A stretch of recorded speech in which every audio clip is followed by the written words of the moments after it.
Clara Barton and a group of acquaintances did not set out to be heroes in 1881. No one asked them to sacrifice. They were not told to act. Barton and her colleagues had the strength, power, and know-how to do something to help their fellow man. They simply saw a need, developed a plan, and went to work. They did what heroes do.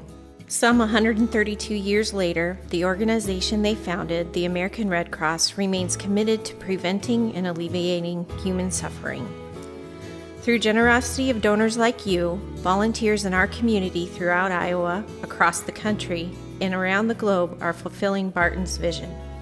The American Red Cross is making a difference because of the goodness, love, and compassion of people just like you. We continue to celebrate the 11th annual Heroes of the Heartland by honoring 10 people, each willing to help a person in need.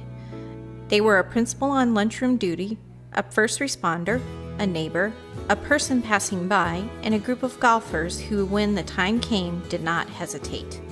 They made the effort, they risked their safety, and they saved lives.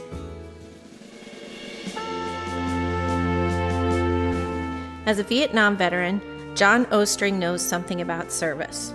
When his neighbor's house exploded into flames on June 2, 2012, John did not hesitate.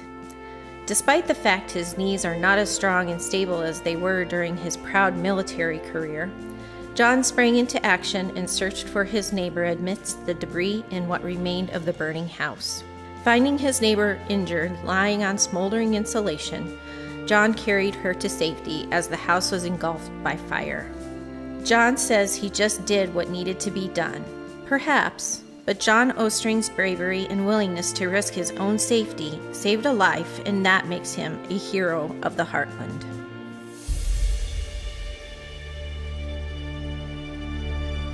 As a senior fire medic, Doug Armstrong is familiar with the Red Cross mission and is a believer in continuing training. One never knows when an accident will happen, and those skills will be put to use. On April 2, 2012, Doug was off duty enjoying a dinner out when a man at a neighboring table began to choke. Being the professional he is, Doug sprang into action to help the man in need. Perhaps Doug was in the right place at the right time, but his reaction and reliance on his training made for a happy ending.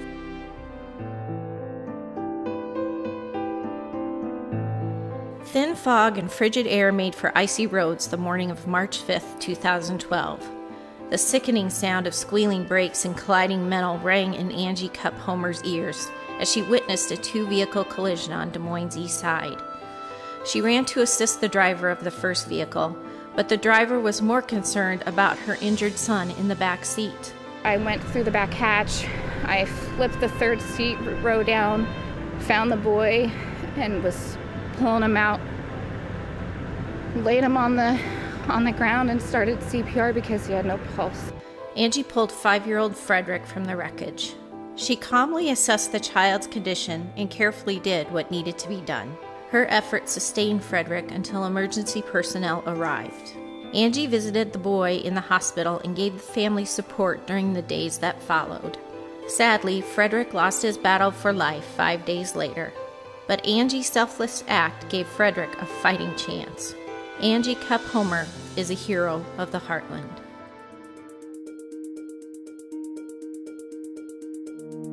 Whittier Elementary Principal Ed Johnson of Indianola loves his job and his students.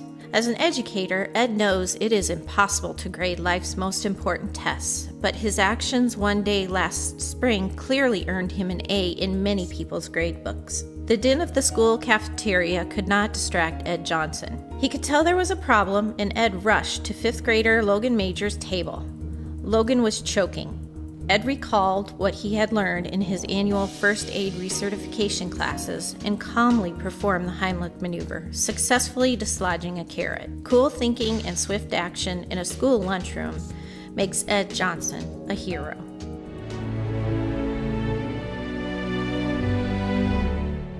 Dave McCaulley, Doug Bates, Ryan Brown, Matt Myers, Ben Weir, and Rob Bacon were nearing the number 5 tee at Indian Creek Country Club in Nevada when they realized Denny Jarlin was suffering a heart attack.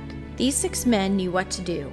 They got help and performed CPR until emergency personnel arrived, saving Denny's life and becoming more than your average golfers. They became heroes. Thanks to your generosity, the volunteers and employees of the American Red Cross continue to make Clara Barton's vision a reality. The Red Cross trains people to prevent and alleviate human suffering. That training may be relied upon to help those on a long road to recovery, or in the split second following a disaster when a life hangs in the balance.